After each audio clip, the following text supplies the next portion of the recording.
الله من الشيطان الرجيم بسم الله الرحمن الرحيم سيقولون ثلاثة رابعهم كلبهم ويقولون خمسة سادسهم كلبهم رجما بالغيب ويقولون سبعة وثامنهم كلبهم قل ربي أعلم بعدتهم ما يعلمهم إلا قليل ولا تمار فيهم إلا مراء ظاهرا ولا تستفت فيهم منهم أحدا. شروع اللہ تعالیٰ کے نام سے جو بڑے مہربان نہایت رحم فرمانے والے ہیں. ان قریب وہ لوگ کہیں گے اصحاب الکہف کی تعداد 3 تھے، چوتھا ان کا کتا. وہ لوگ کہیں گے اصحاب الکہف 5 تھے، چھٹا ان کا کتا. یہ سب بے سند باتیں ہیں جو وہ بول رہے ہیں. اور وہ لوگ کہیں گے اصحاب الکہف کی تعداد 7 تھے اور 8واں ان کا کتا. اے نبی جی آپ فرما دیجئے میرا پروردگار ان کی تعداد کو خوب جانتا ہے. اصحاب الکہف کی تعداد کو بہت کم لوگ جانتے ہیں. اے نبی جی آپ سرسری بحث کے علاوہ اصحاب الکہف کی تعداد میں بحث کر کے وقت کو ضائع نہ کیجیے، اور آپ ان میں سے کسی ایک پوچھنے والے کو اور کوئی جواب نہ دیجیے. وَلَا تَقُولَنَّ لِشَيْءٍ إِنِّي فَاعِلٌ ذَلِكَ غَدًا إِلَّا أَن يَشَاءَ اللَّهُ وَاذْكُر رَّبَّكَ إِذَا نَسِيتَ وَقُلْ عَسَىٰ أَن يَهْدِيَنِي رَبِّي لِأَقْرَبَ مِنْ هَٰذَا رَشَدًا. ہرگز امر مستقبل پر کوئی کام موقوف کرنا ہے تو مشیت خداوندی کے بغیر آپ اس کو موقوف نہ کیجیے، اور یوں نہ کہیے کہ میں آئندہ کل ایسا کروں گا. ہاں مگر ایسا کہہ لیا کرو انشاءاللہ آئندہ کل جواب دوں گا، انشاءاللہ آئندہ میں کل کہوں گا، انشاءاللہ آئندہ میں کل کروں گا. اور آپ اپنے پروردگار کا نام لیتے رہا کیجیے جب آپ بے خبر ہو جائیں، اور کہیے ہو سکتا ہے میرا پروردگار اس سے بھی زیادہ قریب کی راہ بتا دے. وَلَبِثُوا فِي كَهْفِهِمْ ثَلَاثَمِائَةٍ سِنِينَ وَازْدَادُوا تِسْعًا قُلِ اللَّهُ أَعْلَمُ بِمَا لَبِثُوا لَهُ غَيْبُ السَّمَاوَاتِ وَالْأَرْضِ أَبْصِرْ بِهِ وَأَسْمِعْ مَا لَهُم مِّن دُونِهِ مِن وَلِيٍّ وَلَا يُشْرِكُ فِي حُكْمِهِ أَحَدًا. یہ لوگ اپنے غار میں 309 سال تک سوتے رہے. اصحاب الکہف اپنے غار میں 300 سال سو رہے اور زیادہ 9 سال. اے نبی جی آپ فرما دیجیے اللہ ان کے غار میں ٹھہرنے کی کل مدت کو خوب جانتا ہے. اللہ آسمانوں اور زمین کا غیب جاننے والا ہے. اللہ کا دیکھنا کس قدر تعجب خیز ہے اور اللہ کا سننا کس قدر تعجب خیز ہے. ان لوگوں کے پاس ان لوگوں کے لیے اللہ کے علاوہ کوئی حمایتی نہیں، اور اللہ اپنے معاملے میں کسی کو شریک نہیں ٹھہراتا ہے. شروع رمضان سے اصحاب الکہف کا قصہ شروع ہو رہا ہے اور چل رہا ہے. اخیر کے 2 مسئلے باقی اور جن پر اصحاب الکہف کا قصہ ختم ہوتا ہے، ان 2 مسئلوں کو ان آیتوں میں بیان کیا گیا ہے. ان آیتوں میں 2 مسئلے ہیں. ایک اصحاب الکہف کی تعداد اور ان کے نام، ایک مسئلہ یہ. دوسرا مسئلہ اصحاب الکہف جس غار میں تھے اس غار میں ان کے ٹھہرنے کی کل مدت کتنی رہی. تیسرا مسئلہ اختلافی بحثوں میں ضرورت کے بقدر گفتگو کرنی چاہیے، وغیر کی بیکار باتوں سے اختلافی مسئلے کو بیکار لمبی چوڑی بحثوں سے طول دے کر کے فریقین کے درمیان میں تضاد اور تفرقہ و نفرت پیدا کرنے سے باز رہنا چاہیے. 3 باتیں بہت ہی مدلل انداز میں قرآن نے بیان کی. پہلا مسئلہ سَيَقُولُونَ ثَلَاثَةٌ رَابِعُهُمْ كَلْبُهُمْ. 3 قول آئے، 3 تھے چوتھا کتا، 5 تھے چھٹا کتا، 7 تھے 8واں کتا۔ پہلا سوال یہ پیدا ہوتا ہے سیقولون، اس قول کے قائل کون لوگ ہیں؟ کون لوگ کہتے ہیں؟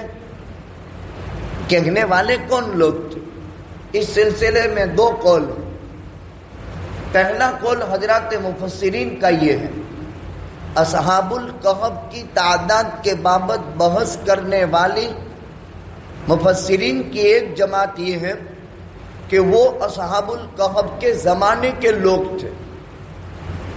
250 میں یہ لوگ غار میں پناہ گزین ہوئے تھے اور 550 میں یہ لوگ بیدار ہوئے تھے۔ تو ان کے زمانے کے جو لوگ تھے، اصحاب الکہف کے زمانے کے لوگ، یا تو ان کے غار میں پناہ پکڑ لے جانے کے بعد یا ان کے غار میں سے اٹھنے کے بعد،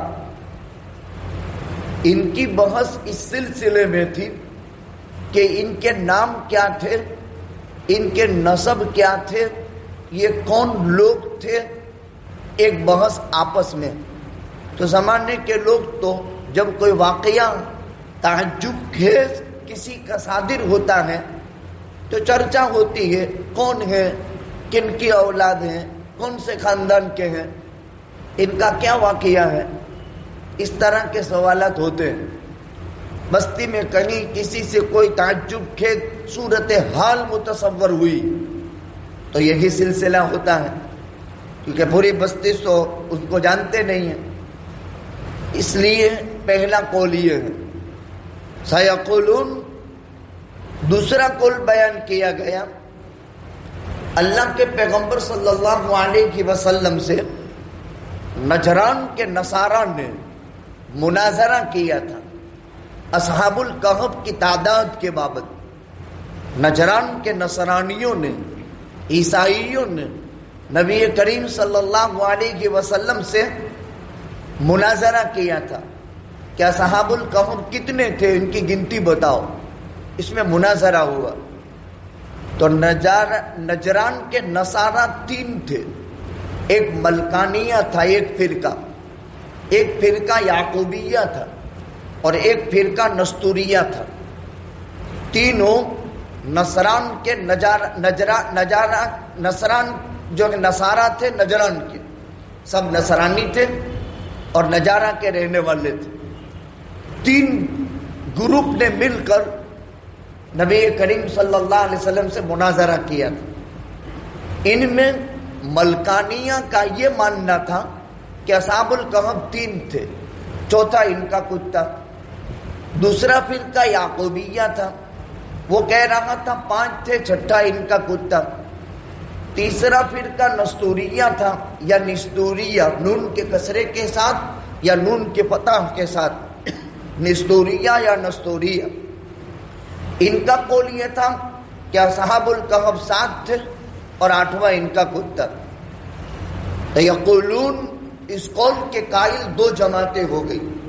اور تیسرا قول یہ ہے کہ اللہ کے پیغمبر صلی اللہ علیہ وسلم سے یہود مدینہ کے اشارے پر مکہ کے مشرکوں نے جو سوال کیا تھا، تو یہود مدینہ تھے اور ان کو اللہ کے نبی صلی اللہ علیہ وسلم نے یہ جواب دیا تھا۔ قرآن کا انداز بیان کیا ہے؟ پہلا قول نقل کیا، ثلاثۃ رابعہم کلبہم وَيَقُولُونَ خَمْسَةٌ سَادِسُهُمْ كَلْبُهُمْ رَجْمًا بِالْغَيْبِ۔ قرآن نے دونوں قول کی تردید کر دی، 3 چوتھا کتا، 5 چھٹا کتا، یہ 6 اور 7واں کتا۔ یہ جو 2 قول نقل کیے، 6 اور چھٹا کتا، اس کے بعد قرآن کہتا ہے رجمن بالغیب۔ رجمن بالغیب کس کو کہتے ہیں؟ بے سند بات، ہوائی فائرنگ، اسے دنیا میں ہوتا ہے، افواہیں۔ رجمن بالغیب کے 3 ترجمے ہیں۔ رجمن بالغیب افواہ، بے سند بات، ہوائی فائرنگ، جس کا کوئی ثبوت نہ ہو۔ ایسی باتیں مسلمانوں میں غیر مسلمین کے مقابلے میں زیادہ چلتی ہے۔ امت کا سب سے بڑا نقصان مسلمانوں میں رجمن بالغیب کا ہے۔ اچھا، بیکار غلط باتیں صحیح باتوں کے مقابلے میں زیادہ چلتی ہے، اور امت کا 90% طبقہ اس کو ایکسپٹ بھی کر لیتا ہے۔ حالانکہ قرآن میں اللہ فرماتا ہے یا ایھا الذین آمنوا ان جاءکم فاسق بنبأ فتبینوا، بری خبر جب بھی کانوں تک پہنچے تو خوب خوب خوب خوب تحقیق کرو۔ بے سند بات آقا فرماتے ہیں کفا بالمرء کذبا ان یحدث بما سمع، ہر سنتا چلتا کرنے والا سب سے بڑا جھوٹا انسان ہے۔ سب سے جھوٹا انسان کون؟ کفا بالمرء کذبا ان یحدث بما سمع، کان نے سنا زبان نے چلایا، کان نے سنا زبان نے چلایا، کہیں سامڑو چلایا، یہ سب سے جھوٹا انسان۔ کفا بالمرء کذبا ان یحدث بما سمع، اور غلط بہت چرچا میں رہتا ہے اور صحیح چرچا میں رہتا ہی نہیں۔ حالانکہ ہونا یہ چاہیے جو بات مستند ہے، مدلل ہے، صحیح ہے، سچی ہے۔ ومن اصدق من اللہ قیلا ومن اصدق من اللہ حدیثا، اللہ سے سچی بات کسی کی نہیں، اس کو چلائے، لیکن اس کو نہیں چلاتے اور غلط بات کو چلاتے بہت ہیں۔ 2 قول ہو گئے، 3 چوتھا کتا، چاہے نجران کے نصارہ ملکانیہ کا ہو، 5 چھٹا کتا یعقوبیہ کا ہو، 7 8واں کتا نستوریہ کا ہو۔ پہلے 2 قول کے بابت قرآن نے چوکھوٹ کی، رجمن بالغیب، یہ بے سند بات ہے، گویا کہ یہ مردود ہے، قرآن نے اس کا ردیہ دے دیا۔ یعنی اصحاب الکہف 3 ہو نے چوتھا کتا ہو، 5 ہو نے چھٹا کتا ہو، قرآن نے ردیہ دے دیا کہ یہ دونوں باتیں صحیح نہیں۔ آگے قرآن سیقولون سبعۃ وثامنہم کلبہم کے بعد کچھ نہیں کہتا ہے، رجمن بالغیب نہیں کہتا ہے، گویا کہ یہ بات صحیح ہے کہ 7 تھے اور 8واں کتا، اس لیے کہ قرآن نے تردید نہیں کی۔ اس اعتبار سے یہ قول صحیح ہوا کہ اصحاب الکہف 7 تھے اور 8واں ان کا کتا۔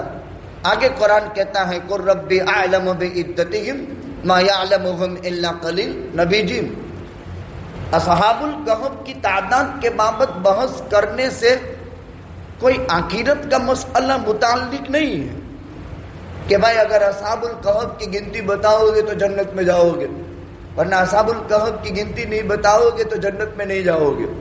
اصحاب الکہف کتنے تھے بتاؤ ورنہ اللہ ناراض ہو جائے گا۔ یہ کوئی ایمانی مسئلہ نہیں ہے کہ جس پر آخرت میں نجات موقوف ہو۔ البتہ ایک چیز یہ ہے کہ ایک واقعہ عجیبہ ہے اور ان کے ناموں کی خواص بھی ہے، فضیلت بھی ہے۔ جو آدمی اصحاب الکہف کے نام پڑھ کر دعا کرتا ہے، بدرگین صحابہ کے نام پڑھ کر دعا کرتا ہے، اکابر کا مجرب ہے کہ وہ دعا قبول ہوتی ہے، لیکن کوئی آخرت کا مسئلہ اس سے متعلق نہیں ہے۔ اس لیے قرآن نے کہا بہت کم لوگ ان کو جانتے ہیں، 7 تھے، 8واں ان کا کتا، اور قرآن عدد بیان کر کے بہت کم لوگ ان کو جانتے ہیں۔ رئیس المفسرین ابن مسعود اور ابن عباس رضی اللہ تعالیٰ عنہما فرماتے ہیں انا من القلیل، قرآن جو کہتا ہے ان کی تعداد کو بہت کم لوگ جانتے ہیں، میں ان میں سے ہوں جو ان کی تعداد کو جانتا ہوں۔ اصحاب الکہف 7 تھے اور 8واں ان کا کتا۔ گویا کہ جب قرآن نے تردید نہیں کی اور رئیس المفسرین ابن عباس اور ابن مسعود کے قول سے اس کی تائید ہو گئی تو معلوم یہ ہوا کہ اصحاب الکہف کی تعداد 7 تھے اور 8واں ان کا کتا۔ لیکن نبی جی سے فرمایا وَلَا تَسْتَفْتِ فِيهِمْ مِنْهُمْ أَحَدًا، دیکھو 2 باتیں بطور خاص ارشاد فرمائی۔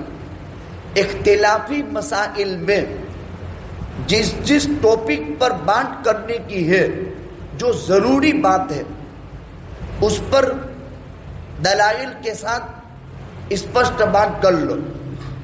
لیکن وڈھارے کی باتیں کرنا مناسب نہیں. جیسے مسلمانوں میں بھی اختلافی جھگڑے ہوتے ہیں مسلک کے، اہل حدیث میں اور مقلدین میں، رضا خانیوں میں اور دیوبندیوں میں.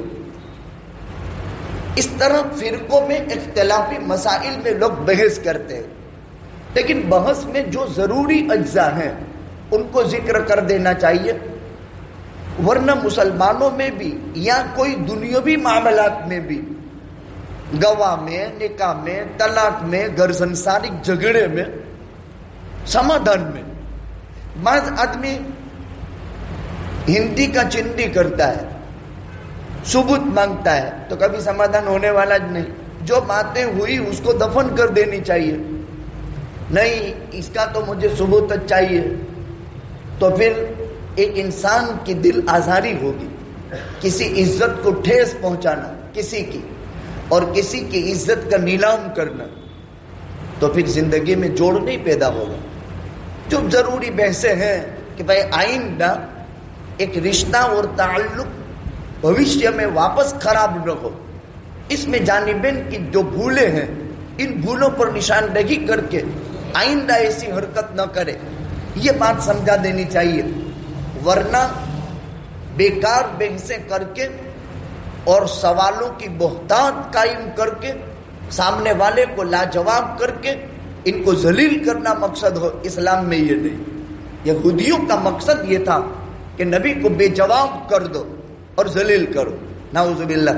تو اس پر اللہ تعالیٰ نے دوسرا مسئلہ یہ بھی ذکر کر دیا، چاہے وہ شرعی مسائل ہو، چاہے وہ سماجی مسائل ہو، چاہے وہ سیاسی مسائل ہو. آج امت کا سب سے بڑا المیہ یہ ہے کہ مذہبی مسائل میں، سماجی مسائل میں، سیاسی مسائل میں، خاندانی مسائل میں بیجا طول دیتے ہیں، اور بیجا طول دینے پر ایک دوسرے کو ذلیل کرنے کی کوششوں میں لگے ہوئے ہیں، تو رشتے ٹوٹتے ہیں، دوریاں بڑھتی ہیں، اور پھر جوڑ کبھی بھی پیدا نہیں ہوتا. اس لیے قرآن نے حکیمانہ اسلوب بیان کیا کہ بھائی بیجا چیزوں کے اندر لمبی بحثیں مت کرو.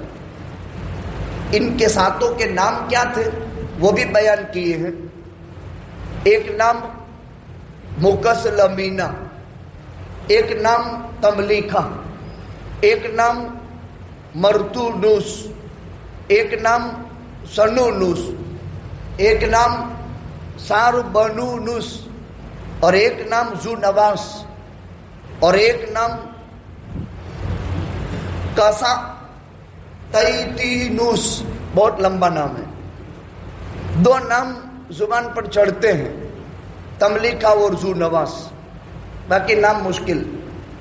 لیکن ائمہ تفسیر میں سے حضرت مفتی شفیع صاحب نور اللہ مرقدہ، مفتی اعظم پاکستان نے 8 جلدوں میں جو قرآن کریم کی تفسیر معارف القرآن لکھی، اس میں باضابطہ ان کے نام بیان کیے اور ان کے خواص بھی ذکر کیے ہیں.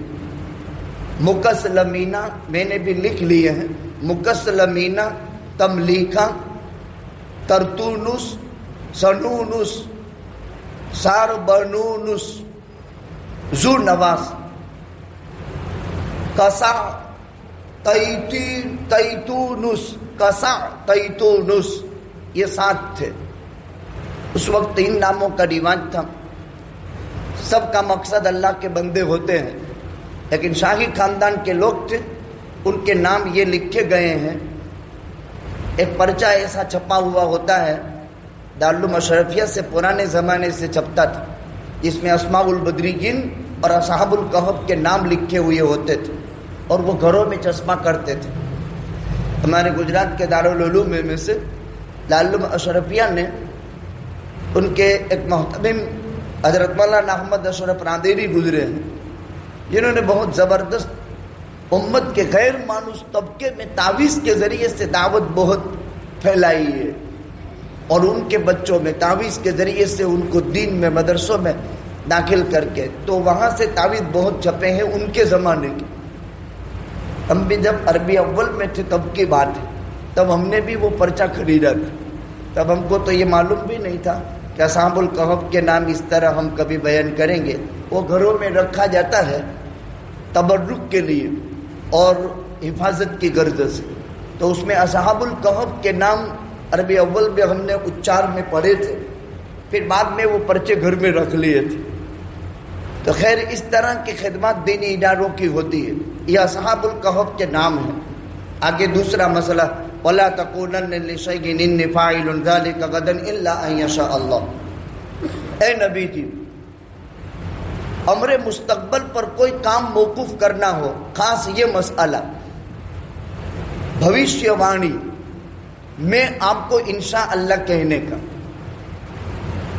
3 حال ہوتے ہیں. ایک ماضی جو گزر گیا، ایک حال جو چلتا ہے، ایک مستقبل جو آنے والا ہے. اس کو ورتمان کہتے ہیں حال کو، اور بھوشیہ وانی آنے والے ٹائم کے اندر. تو ورتمان کال کی بات نہیں ہے، لیکن بھوشیہ کال میں آنے والے ٹائم میں کوئی وعدہ کرنا ہے یا کوئی کام کرنا ہے تو کہیں گے انشاءاللہ.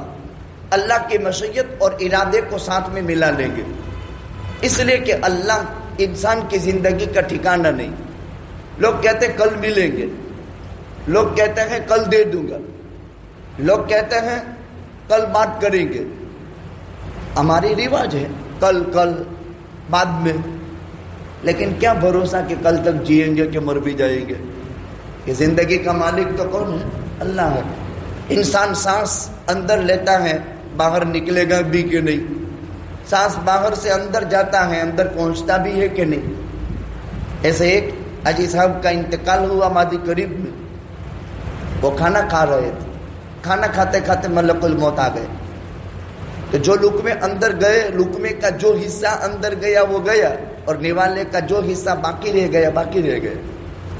مالک کے تقدیر نے انسان کے دانے بھی لکھے ہیں، اور انسان کے سانس بھی لکھے ہیں، اور پانی کے قطرات بھی لکھے ہیں. ٹیپے، جو ٹیپے لکھے ہوئے ہیں وہی جائیں گے. یہ تو آنکھوں دیکھا قصہ ہے، 4 مہینے نہیں ہوئے. کھانا کھاتے کھاتے وفات ہو رہی ہے، اور وہ دانے جتنے ایک لقمے میں کتنے دانے ہوتے، اس میں سے بھی لقمے کا کچھ حصہ اندر جاتا ہے اور لقمے کا کچھ حصہ باہر رہ جاتا ہے. اس ذات کو اللہ کہتے ہیں جس کے قبضے قدرت میں انسان کی زندگی کے سانس ہے، انسان کی زندگی کے دانے پانی ہیں. کوئی ان مقررہ دانوں کے پورے ہونے سے پہلے نہ مار سکتا ہے نہ جلا سکتا ہے. ان سانسوں کے لیے جانے سے پہلے نہ کوئی مار سکتا ہے نہ جلا سکتا ہے. مالک تقدیر اللہ ہے. تو بھوشیہ میں انشاءاللہ، کیونکہ زندگی اور موت کا ٹھکانہ نہیں. دوسرے نمبر میں چلو زندگی ہے لیکن صحت باقی رہے گی کہ نہیں رہے گی کیا معلوم. انسان کی زندگی کا کوئی ٹھکانہ نہیں. تندرستی تھوڑی باقی رہتی ہے، انسان کی ذاتی چیز نہیں. کب بیمار پڑ گیا، لا علاج ہو گیا، انسان پتہ نہیں چلتا. یا اللہ کی مشیت کے بغیر کوئی کام ہوتا ہی نہیں. تب سوال پیدا ہوتا ہے کہ امر مستقبل میں بھوشیہ میں کوئی کام کرنا یا نہ کرنا ہے تو کیا انشاءاللہ کہنا بطور تعلیق کے شرط ہے؟ یعنی امر معلق میں انشاءاللہ کہنا بطور شرط ہے؟ یہ شرط کے نہیں، یہ بطور تبرک کے. شرط کے بغیر تو مشروط ہوتی نہیں. میرے پاس سے حافظ صاحب 1000 روپے مانگتے ہیں اور کہا کہ بھائی میں نے کہا کہ آپ کا پیسے میں کل دے دوں گا، اور میں نے انشاءاللہ نہیں کہا، گناہ، لیکن کہہ دیا میں نے انشاءاللہ. تو یہ شرط نہیں ہو گئی، برکت کے طور پر انشاءاللہ کہہ دیا جاتا ہے، شرط نہیں ہے. اس لیے اس کو شرط قرار نہ دیا جائے. یہ تبرک کے طور پر کہا جاتا ہے. اور جب آدمی تبرک کے طور پر اللہ کی مشیت کو ملا لیتا ہے تو اللہ کی مشیت کے ملانے پر اس کام کا ہو جانا اللہ کی طرف سے آسان ہو جاتا ہے. وَقُلْ عَسَىٰ أَن يَهْدِيَنِي رَبِّي لِأَقْرَبَ مِنْ هَٰذَا رَشَدًا. اور ایک نبی جی آپ یوں کہیے کہ دیکھو اب آقا نے تو کہہ دیا کل بتا دوں گا، کل جواب دے دوں گا. سوال ہوا کل جواب دے دوں گا. اس وقت تک آقا کو یہ نشاندہی نہیں ہوئی تھی